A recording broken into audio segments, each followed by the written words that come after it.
Hi, Brianna. Hi, how are you? I'm doing really well. How about you? Great. Happy to be here with you. Thank you. Thank you so much for your time. Thank you for having a conversation with me today. My pleasure. I'm going to be sharing a condensed bio here today because this is our second interview, and you can hear Brianna's full bio in our first interview. I'm here with Brianna Ladapo. Brianna is the author of Emerging from Darkness, a spiritual memoir and guide back to the light.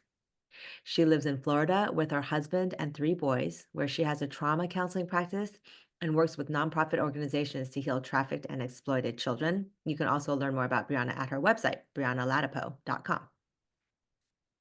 Anything else you wanted to add to that, Brianna? No, that's pretty perfect, except for a harried mama of three. Yep. Okay, Brianna, I first learned of you from the Back to Basics conference in October 2024. And you were so passionately speaking about homeschooling that I just knew I had to have you on to talk about it because I'm passionate about homeschooling too. Before I dive into that, I want to reference the talk that you and Dr. Ladapo gave at the conference because in rewatching it, I see that Dr. Ladapo frequently references how you are greatly informed by your intuition. I think he said something like he's the science side of things and you are the intuitive spiritual side. Do you feel that homeschooling your children allows them to remain connected to their own intuition? And if so, can you give examples of how that is witnessed in your family? Yeah, that's a great question. So that's actually one of the things that made me decide to pull the plug and pull them out of school and actually homeschool them myself because there were there were so many instances where one of my boys would come home and tell me about his day and never good. Sadly, they did not have a good experience in school.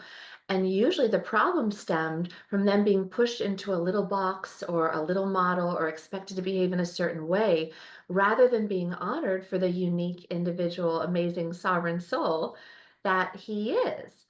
And so the thing that really pushed me over the edge was I started to see their light go out. I started to see that love for learning disappear. I started to see them stop trusting their own intuition and gut instinct as a result of negative social interactions, whether with other kids or often the teacher themselves. And it broke my heart because that's what happened to me. When I was a child, I was shoved into a system that didn't work for me. And I'm not saying it doesn't work for someone, maybe it does, and that's great, but it definitely didn't work for me. And to survive it, I had to become somebody I wasn't. And my biggest worry was that happening to my children and them having to spend their next 30 years of their lives trying to unravel that damage. So yes, absolutely. I'd like to think that homeschooling them, and to me, that means honoring the way that they work and who they are. You know, I have two kids that have woken up at 5 a.m. every day of their lives, and I have one that will stay in bed all day if I let him. So we compromise. Yeah. We do a little of both. I have two that are highly emotional and need breaks sometimes because they get to a point where they simply can't function anymore and they need to be alone to process. So we work that into our day. And just this morning, actually, I was homeschooling my boys and I'm working on a project with my eldest son. And he looked up from his book with his eyes. He said, Mama, I can't think anymore. I said, okay, great. Go take a break. See you in an hour. No problem. And that kind of freedom, not only is it better for everyone and allows them to be who they are, but it validates what they're telling you they're feeling about the way they need to work. And so, yes, I actually see it all the time. And another one of mine, this child needs to eat every 15 minutes. It's just the way he is, always been like that. And in school, he would get yelled at. It's not snack time, it's not lunchtime. But a little body doesn't know that. It doesn't know there are rules on a school day. And, you know, our view is if you need to eat, you need to eat. And so I know not all of that is about intuition, but to me, fundamentally learning to honor yourself and that voice in your gut telling you who you are and how you need to work, that really leads to the ability to trust yourself. And then when that voice, that is your intuition, that guiding light kicks in, later in life especially, you know that you can actually trust what you're hearing because no one's ever told you that you shouldn't. Yeah, and I fully agree with that also because when you talk about, understanding your body and being connected with your body and understanding what your body needs and giving it what it needs. So now in our later years, 30, 40, 50, we're hearing so much more about somatic therapy and somatic living, feeling, the somatic nervous system. And so many of us don't even understand that because we're so disconnected from our bodies, right? Because we did grow up in the conventional systems. And we forget how important the body is. And the children, when they're born, they come in and they're so connected to their bodies and the spiritual side of things, right? And they get that pushed out of them. Oh, yeah. In fact, the very last straw for us, I had to go away one weekend for a book signing, and usually I'm the at-home parent with my kids because my husband travels, and so it's very unusual that I be out of the loop academically. But I left on a Friday and I came back on a Monday, and I saw that my eldest son, who at the time was 9, he was a dark cloud. Like my child, it looked like he had been body snatched. I couldn't believe it. He was so deeply unhappy and just looked pained and anguished. And I was like, what happened to my baby? And it took me a while to pull it out of him. But what had happened is on Friday at his school in 5th grade, he had been, because we're new to homeschool, we've not been doing it for that long. Um, he had been assigned a Holocaust project, and they had taken the class to the computer lab and let them loose on the internet with no supervision and told to find a picture for every letter of the alphabet that correlated with the Holocaust. Oh my Now, gosh. I hardly know where to begin, right? So, my poor child, and first of all, we don't let them go on the internet unsupervised. That's It's absurd. They're kids. right. And I had And made this it. topic. Oh, I know. So my child had not only seen violence, he'd seen sexual exploitation. I mean, what happens when you Google something, you never Yes. know what's going to come up. So he had all of a sudden been burdened with things, frankly, some of it that no one should ever have experienced or have to see, but much less a 9 or 10-year-old child.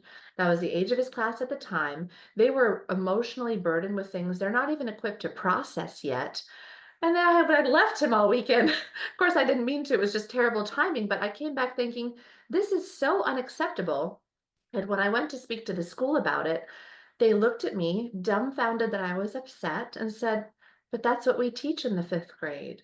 I thought, well, that's not what we teach in the 5th grade. And that was the end of that. We were done. Right. Oh my gosh. That is, yeah, that's the thing. It's, when we find out if you've got your child in a conventional school or in any type of situation where they're not in front of you and you find out something that doesn't sit well with your own family values, be brave and go in and ask for ask for a reason, right? And make change if you can.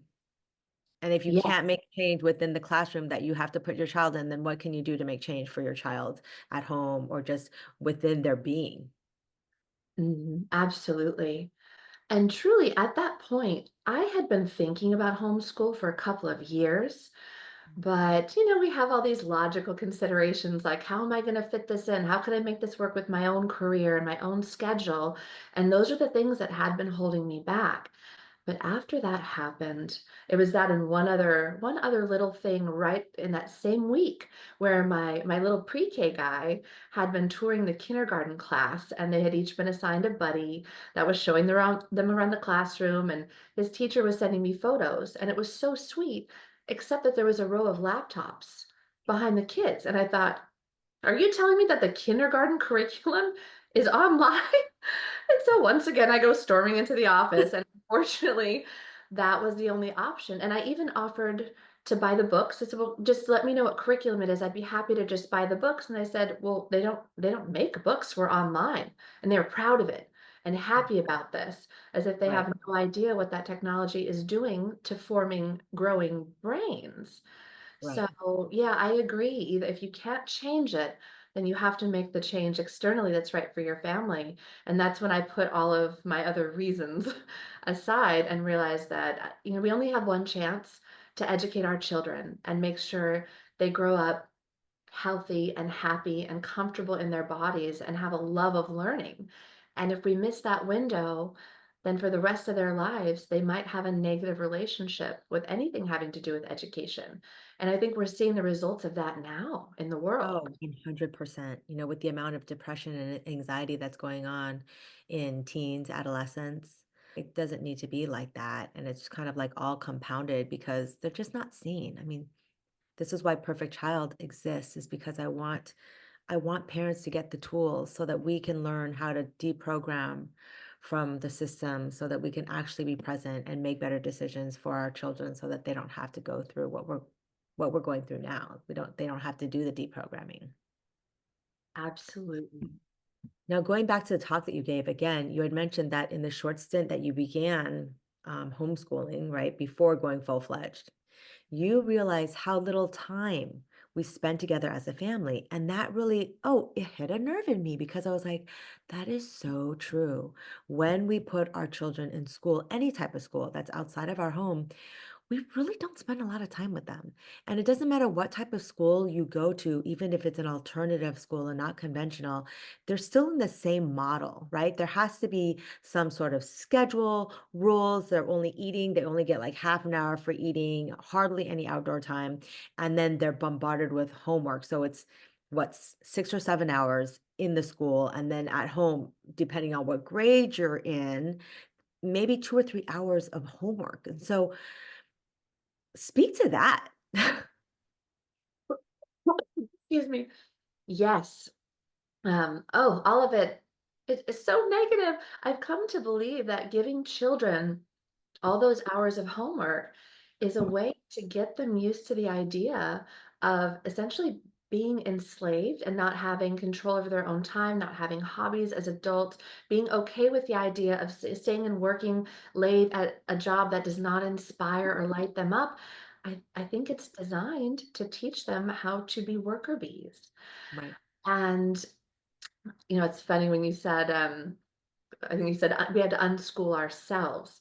It's so true. My husband and I were easily the biggest obstacle in this whole situation.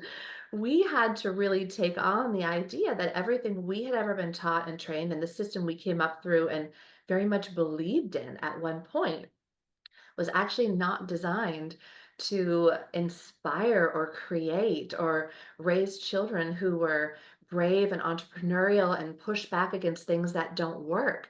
Quite the opposite. And it took a minute. As a mom, I was so concerned about how my babies were doing that I was willing to throw it all out the window and just dive into homeschool and do my best just to get them out of that situation. But my husband is a hardcore academic. And at first, he was like, I don't know, babe. I don't know. But my wonderful man also knows better than to get in my way when I have decided I have set my mind to something. He said, okay. But after a couple of weeks, it didn't take nearly as long as I thought. We were having such an amazing time, and the boys were learning so much. And we use a few different curriculums, but one in particular sets all of this could be otherwise considered difficult, dense material, sets out all to music. And my boys love Oh, music. So they're walking around singing the timeline song, and my husband's listening in going, I didn't know that, or I forgot that piece of history. So he decided he wanted to learn the timeline song. So now we're learning this, and they're so interested in world history. This morning, we deviated from our lesson plan, which we can do since we homeschool. But they were so into Aztec history that we spent 2 hours on the couch poring over these gorgeous books and just learning all about it. They had a million questions. And then we keep a running library list on our whiteboard. So if somebody wants to learn about something or they have a question we don't get to, goes on the list and we will make a special trip or a special effort to answer it. And now that the boys are getting to really pursue the things that interest them, the things that light them up, we're having so much fun. And the other day, my eldest boy, the same one who had that terrible project, He said, Mama, you know what? Every other year of my life, I've always been counting down the days till my birthday or Christmas because we just weren't really having that much fun otherwise, and we didn't get to see you. He said, now, he said, I forgot my birthday was coming. Now we have so much fun all the time. And oh my gosh. And to your earlier point, we were always we adore our kids, my husband and I, and we adore each other. We always try to spend time together, and we really thought we were the kind of family who was spending as much time together as possible. We'd have breakfast together before he went off to work and I went off to mine and they went off to school, and then we'd always have dinner together. But like you said, between the crazy homework load and the exhaustion just from everybody working and being in school and ultimately an environment that probably doesn't serve you all day, we didn't have much left for each other. We really weren't seeing much of each other. And until that incident, the Holocaust incident, for some reason, it hadn't hit me that I was sending off my little ones to be with other people with different values, and I'm not saying good or bad, just different values, different influences, completely beyond my control for many hours a day. And every parent knows that time flies by. I saw my son this morning, and I'm pretty sure he grew since yesterday. He's taller than me now, this child. And it really brought home for me that we only have a brief moment in time with our Mhm. kids. I read that by the time your children are 12, you've already spent 75% of the time you'll ever get with them. And by the time they're 18, I'm going to cry now, it's 90%. So, we only get a little bit. So I wish I'd done it earlier. I regret that, but better late than never. And I'm so happy that now, they wake up in the morning and they know that mom is going to be there all day and we're going to have fun and we're going to learn. But the most important thing is we get to be together as a family because you don't get this time back. No, and what I love about this conversation is that you're talking about the reality of the time that we spend with our children, and it's that if we haven't thought about that, now when you're hearing your story, if I'm a parent that has to put my child in school because I'm working and they're in school, when they come home, it's being mindful to actually put things aside and really spend quality time with them.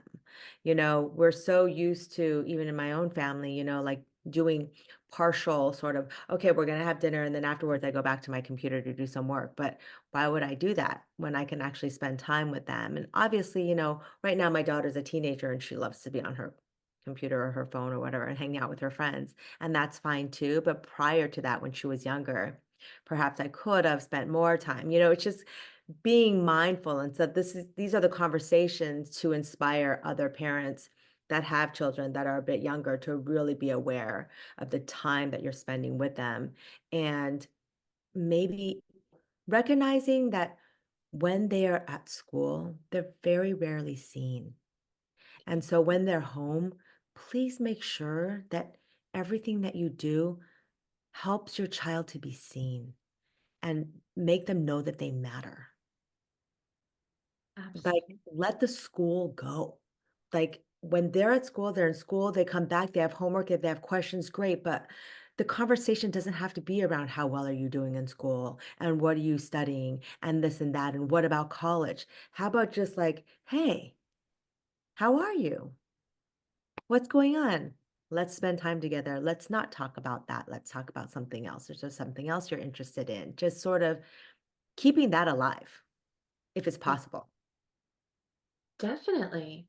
And to your point, I feel like when we are in school, and this was definitely my experience and that of my children, and maybe it's not this way everywhere, but there's too much of it happening. There is this focus on having to be good at everything rather than honoring the actual gifts that each person has. We're not supposed to be good at everything. We're supposed to be helping kids figure out why they're here, what they came to contribute and grow and do and be, and what they love. And there's no focus on that in most schools. In fact, there's punishment around not being perfect or as good at math as one, might be at language arts or vice versa. And then they end up feeling bad rather than pursuing the thing that they clearly are gifted in.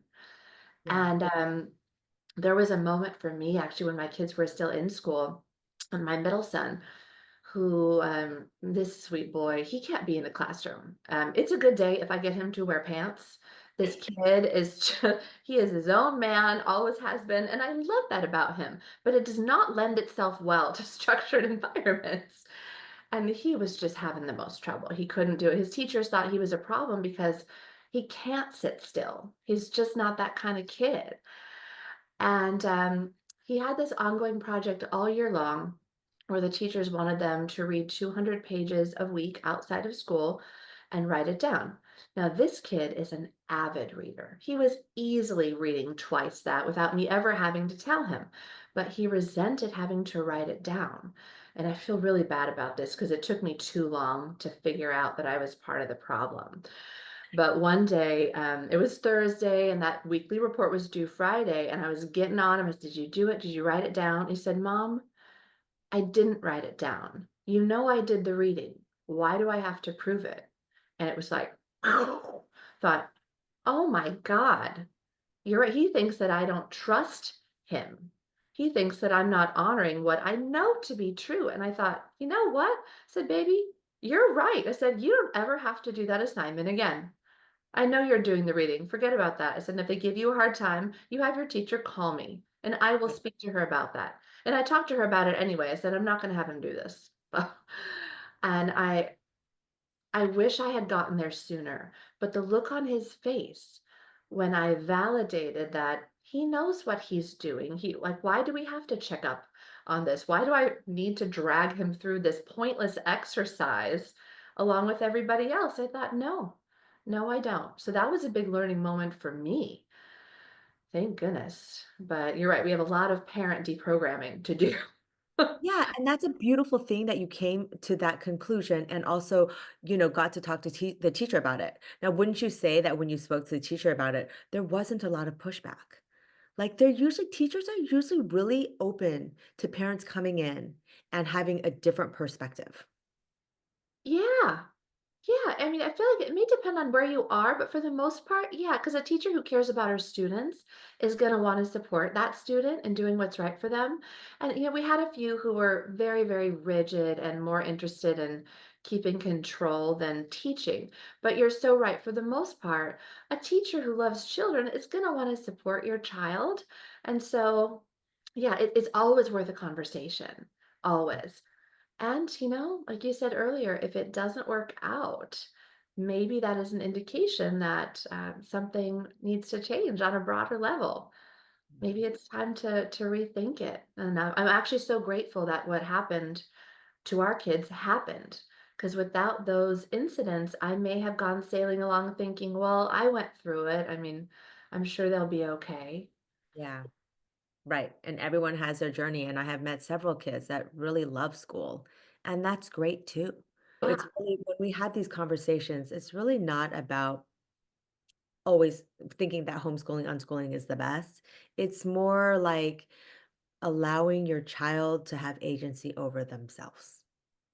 I totally agree. Yes, about honoring what is right for them and what supports their learning. And like you said, letting them know that they have a say over what their day looks like and when they get to meet their body's needs. And I'm noticing now that we've been on this journey for a little while and I get to be with them all day and I see patterns I have never seen before because they weren't there. And I'm noticing I have one that actually needs naps. And he's not at an age where that would ever be respected at school, but he needs naps. He's a different person if he just gets 15 minutes to crash. And then I have one who needs to run around for 2 hours or he can't focus. And it's not that he doesn't want to, but he's gotta get the yayas out so that he can sit. And they're just all so different, and I'm so honored that we get to actually experience that and witness that and validate that for them. And I'm hoping it turns them into healthier adults because they haven't had their parents and their teachers and most of the adults in their lives constantly trying to train them out of being who they are and meeting their needs. Right. Right. And it's really not about training them for anything, right? When they value their own bodies, their own consciousness, then when they go out into the world, they will they will find employment or be who they are. I mean, I want to go this leads us right just to some a statement that you had said. You had said before, none of us need to be told what is good for us. Mhm. We have to know who we are, and then we have to be who we are. I feel like this is exactly exemplifying that statement. Yeah, I think you're right. And I do wish that our family had gotten there sooner. But I'm so glad, at least it's happened because this experience has definitely taught me at least as much, if not more, that it taught them. Because that's true. I've said that so many times. And for years, when I was saying that, I wasn't even thinking about kids or the school system or any of that. Honestly, it took me a minute to realize it starts right out of the gate. Until I had my own children, I didn't actually understand that they come out exactly who they are. Of course, there is an element of environmental influence that's impossible to avoid, but they are who they are. And it's our job to guide them while honoring that and teach them how to take care of themselves, how to best express what they want and what they need so they can have a happy, wonderful, brilliant, successful life long after we're gone. And school, regular school, just wasn't going to offer that to my kids. And like you said, that's not always the case. There are kids that do really well. There are some great schools out there, and that's wonderful. It's just about finding and honoring what works best for the sweet little person, little sovereign soul that you are gifted. Yeah, and earlier you just said that you find that you're learning more from that statement than your kids or just being, right? And that is so true because what I'm finding as a parent is it's not about the kids learning anything. The kids come and they just sort of need a little bit of guidance in safety, right? But they come with so much wisdom, and Mhm. we just learn so much when we allow them to be. It's That is, really incredible. in fact, they're better at being than I think we are as adults because we're so focused on doing. We have all these checklists and all these things we have to accomplish to feel successful and like we earned laying down at the end of the day. But children have, like you said, so much wisdom. They know it's about being. It's not about doing.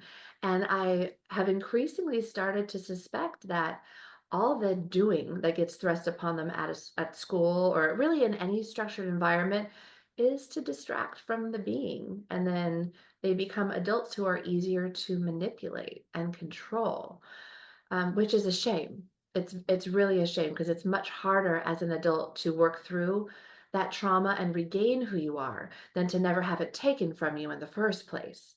So I'm learning from my kids every day. And so often I always start out with a plan. I have a structure and a curriculum and all this stuff. We never do it. We do some of it, but then the day will take the course it needs to take. Someone will ask a question, and next thing I know, we're off in ancient Egypt, and it's perfect because that's what they're enthralled by in the moment and asking about and interested. And when I let them guide the lesson, they actually enjoy it, they remember it, and then the following day they will build on it. And I cannot tell you how many times on a Saturday or a Sunday, when maybe I wanted to sleep in a little, one of them is banging down my door saying, Mama, it's time for school. What are we learning about today? They can't wait. They're jumping out of their skin to learn the next thing because we're having so much fun. And that's priceless. How joyful because you also get to learn with them. Yeah, and boy, am I. I don't know if I was ever taught this history, or if I just Yeah. don't remember, half the time I'm thinking, wow, really? And my husband and I both went through an awful lot of school and tried to be educated, but it's really there's a difference between schooling and education, and I've never known that so much as I do now. But my goodness, the once you have the freedom to make choices about whether it's a curriculum or just general area of study or full Montessori, follow the child, whatever it is, it really puts modern education into rather harsh perspective Yeah. because they leave no room for individuality, and I'm afraid that's by design. Mhm. Right. I mean, you can't control a classroom if you allow individuality. Oh gosh. And what we can learn most from our children is being. So that's a beautiful thing. Brianna, was it you who said that you have like a bowl that has the states in it and you guys kind of pull out like Oh, a yeah. state like the Yeah, first of the week? Is that uh, one of your, curriculum learning tools? I think maybe I'm not sure if this was me or not because we have done stuff like that, especially during the lockdowns Yeah. when we couldn't get out and travel and go places. We Yeah. had a big bowl and it had states and countries, and we Yes. pull one out and we create a whole theme day around it. We would learn how to cook things from that place. We'd study their traditions. We might learn a dance. We'd watch a movie or a video, and we'd just really immerse ourselves in that culture. Whether it was Spain or Arizona, it didn't matter. Everywhere has something different and fun to offer. And we had the best time. And we called that school for a couple of years.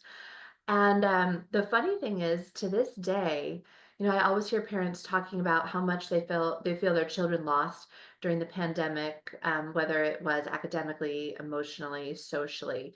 But our boys are constantly talking about that time as some of the most fun we've ever had. Because as far as they're concerned, it was just endless summer. We were in California at the time, and we pretty quickly hooked up with a group of like-minded parents with children, and so we ended up forming a pod.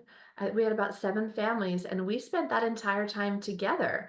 So the learning was informal, but it was all exploratory, whether it was doing our theme days or going for hikes or having beach picnics, celebrating birthdays and holidays together.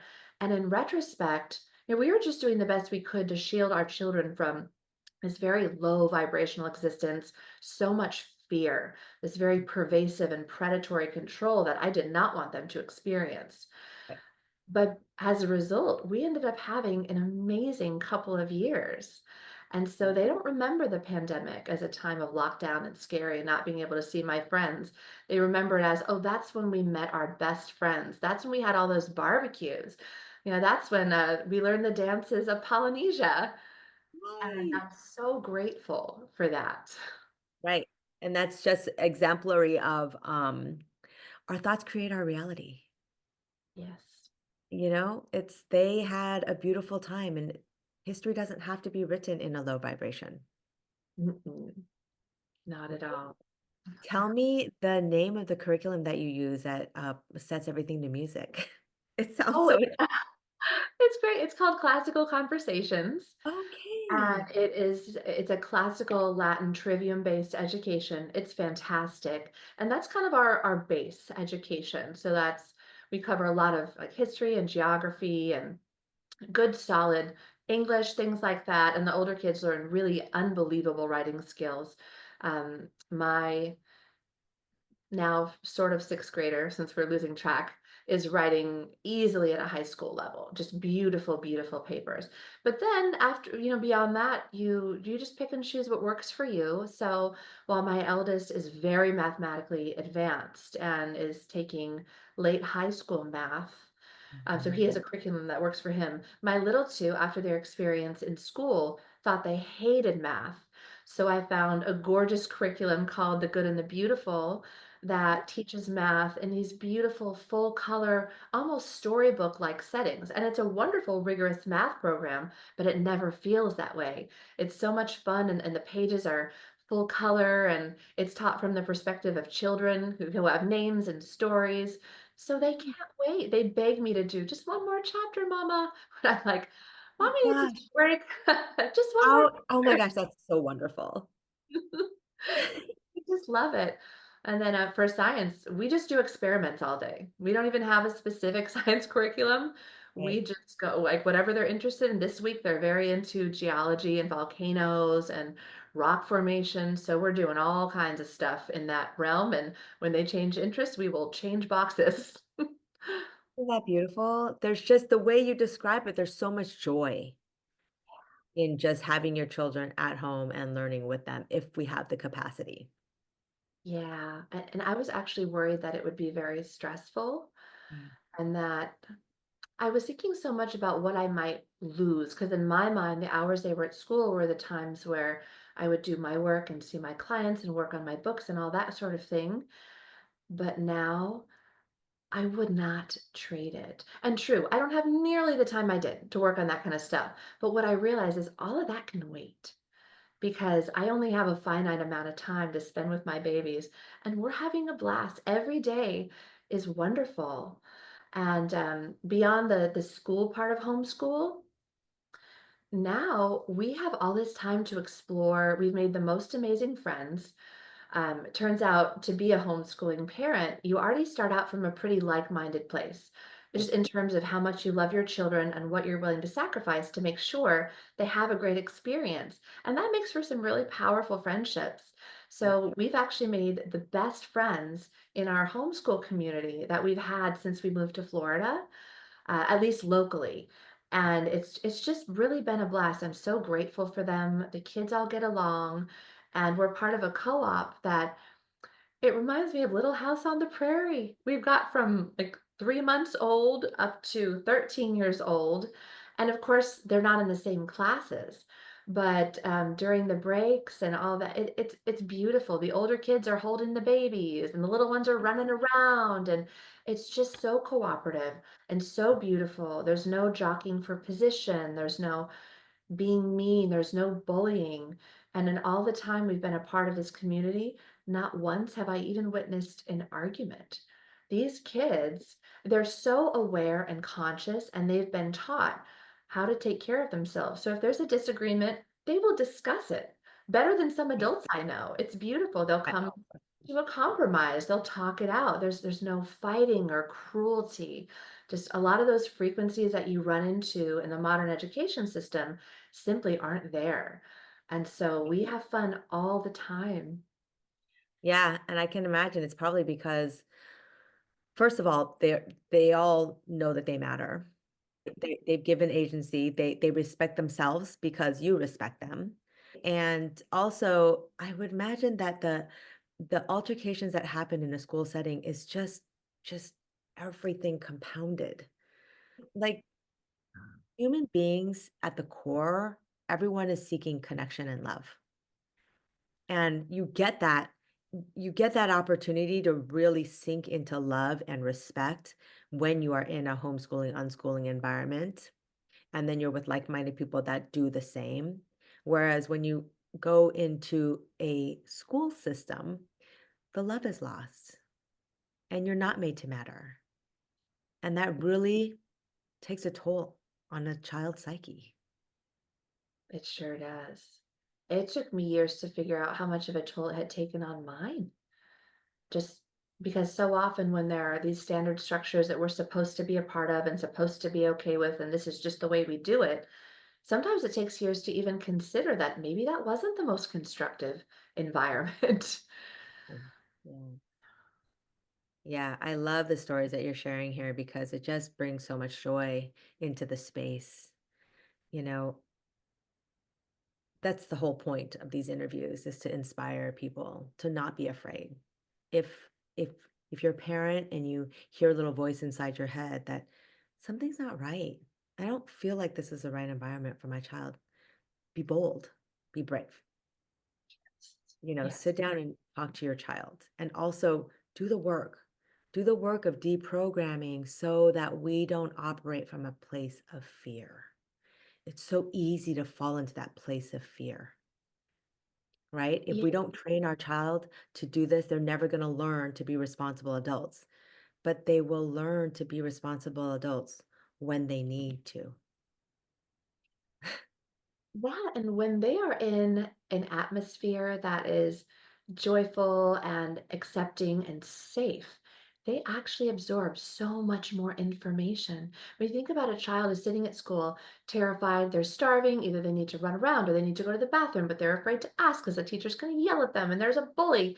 There's so much putting the child into a little box, right? And they stay there so that in order to avoid harm or confrontation or being wounded. But when you're free, oh my goodness, the world is really, it becomes an accessible place that is not so scary after all. Ah, I wish I'd had that. But I'm so, so happy that they, yeah, yeah, for all of us. And I just want to share on a personal level because I know that I was really hesitant to take the leap because of what I thought it would mean about my life and my schedule and my job and my alone time and all of that. And that's all valid. But I just want to share in case there are any moms out there who are thinking about it but have those similar worries or fears about what it might mean. Once I jumped in, it felt like I had been in the water all my life.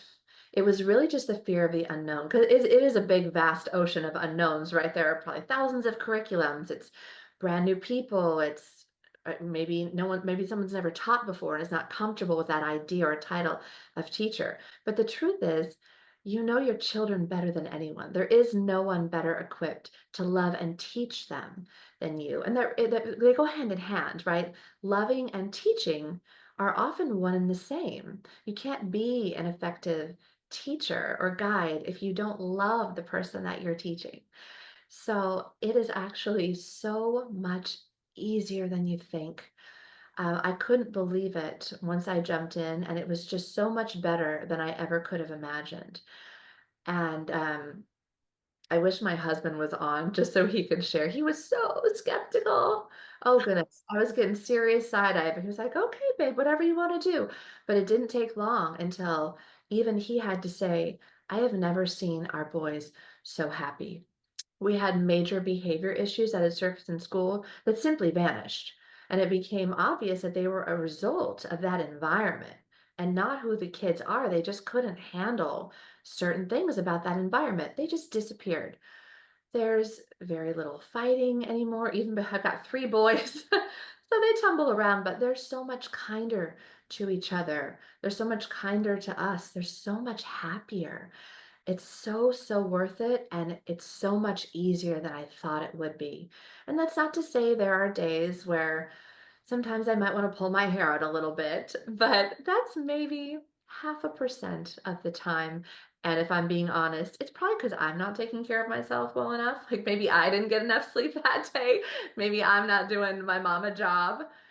But oh my goodness, I wake up now every morning and I can't wait to jump in with my little guys because it's laughter and fun and joking, but also so much learning. I think in 1 year of homeschooling, they have easily learned 100 times what they learned in 1 year of regular school, simply because the environment is so much more conducive to learning and they actually like what we're doing.